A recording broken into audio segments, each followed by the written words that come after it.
Hello again. This is Will Luden, your host with Revolution 2.0, a revolution of the heart.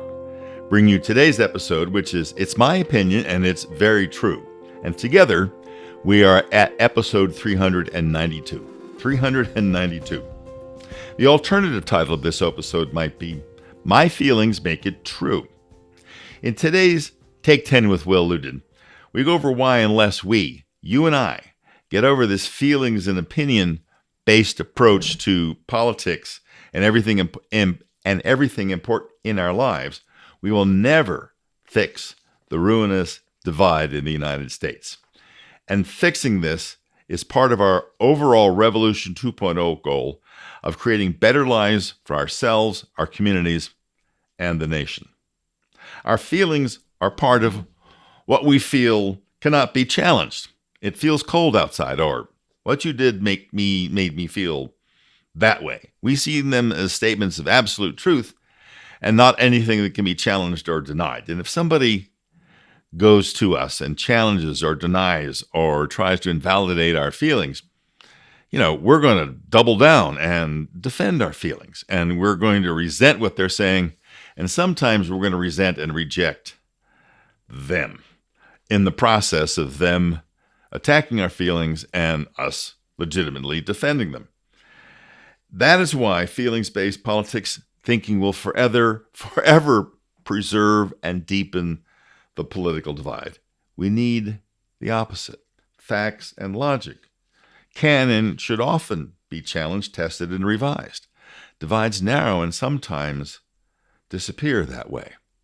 Both opinion and agenda-driven politics are exactly in the same league as feelings-based politics.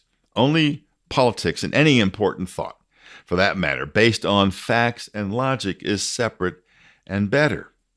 That doesn't mean we have to be a greasy grinder about our thinking and gathering facts and applying logic, just reasonable and focused and open to new thoughts. By the way, I got the greasy grinder term years ago when I was a freshman engineering student in college. My instructor in the slide rule class, identified himself proudly as a greasy grinder, somebody who devoted enormous hours every day and was completely immersed in his profession. We don't have to be greasy grinders, just focused and reasonable.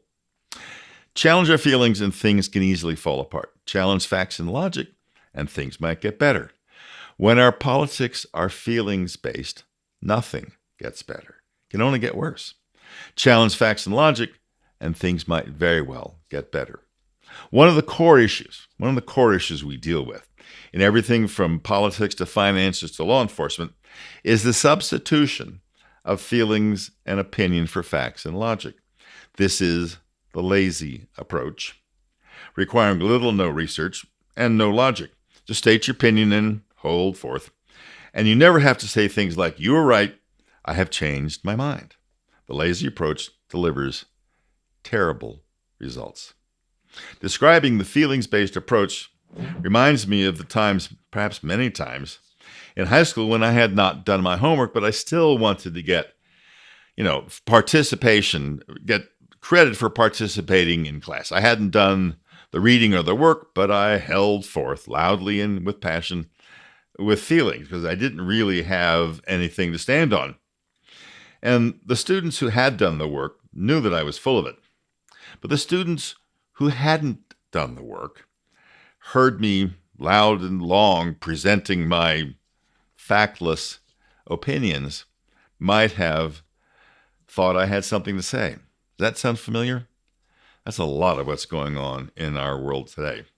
If we want better results, we need to be more responsible citizens and more careful voters. It's on us, not them. It is never on them. It is not us versus them. It is not them versus them. It's us. I am recruiting you into the ranks of citizens and voters who are careful to apply facts and logic before forming opinions.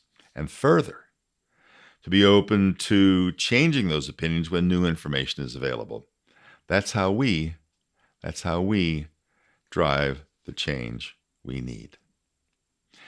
Using feelings and opinions to choose preferences like your favorite color, sports team, ice cream flavor, and level of spice on food is entirely legitimate and fun. I do it all the time. Anywhere else, it's lazy, wrong, and dangerous. In areas ruled by facts, for example, politics and finance, as in the vast majority of life, our opinions, your opinions, my opinions, are not facts. They're just opinions. And this feelings and opinions, as opposed to facts and logic, approach to the world goes a long way to explaining why almost everything is politicized. We start with our feelings, which we are going to defend against any kind of attack or criticism. We start with our feelings, which lead directly to the selection of political affiliations. Those feelings-driven politics now lead us to see everything through the eyes of our feelings. For example, the Supreme Court, law enforcement, welfare, abortion, everything. We don't have to think anything through, and we certainly don't have to go through the vital and uncomfortable process of challenging our thinking. We don't have any to begin with, just our feelings, and we don't challenge those. Unless we, you and I, get over this feelings-based approach to everything important in our lives, we will never fix the ruinous political divide in America. We all have the responsibility to use well-intentioned reasoning to drive our thinking in our personal lives and in meeting our responsibilities to others. Speaking of personal responsibility, this principle does not stand alone.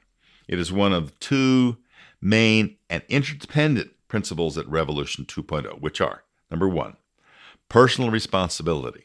Take it, teach it. And two, be your brother's keeper. The answer to the age-old question is, the question which was, am I my brother's keeper, is a ringing, resounding yes. There simply is no other answer.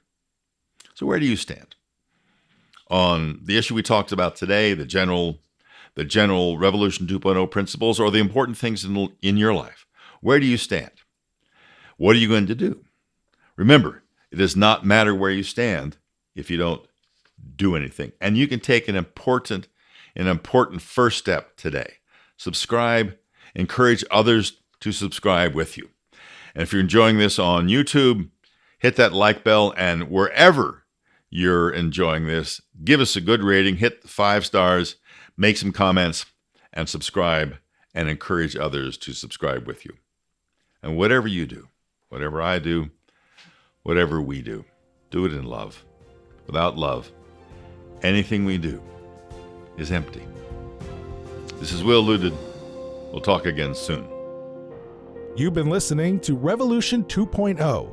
If you've enjoyed this stimulating, passionate, and relentless reasoning, we encourage you to get out there and do something. Follow Will Luden and learn more at revolution2-0.org.